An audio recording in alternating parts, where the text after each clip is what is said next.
تعالوا نعمل انبوكسنج لبيجامات الشتوية تقيل. نبدأ بأول بيجامة، فستان نوم شتوي. هي القماشة كتير أسطورية على فكرة، عليها نجمات كتير حبيت. اللي بعده فيزون شتوي للشتاء زي ما انتم شايفين. مش عارف شو قماشتها بس كتير كتير ناعمة. I like it صراحة. بنطلونها لون سكني، بيجي أبيض سكني هيك رهيبة.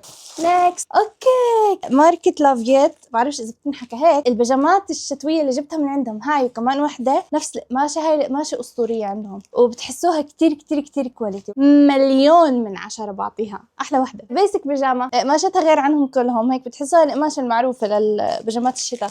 I like it. خلصنا الكرتونة، إن شاء الله يكونوا عجبوكم الماركات اللي جبت منها. وأهم الماركات وأحلاهم دايزي ولافيت ودايزي كيرف. إذا حبيتوا هاي الماركات بشي إن تقدروا تعملوا لها فولو وتتابعوا إيش آخر أشياء بنزلوها. لا تنسوا تستخدموا الكود الخصم الخاص فيه عشان توفروا على حالكم فلوس. باي باي.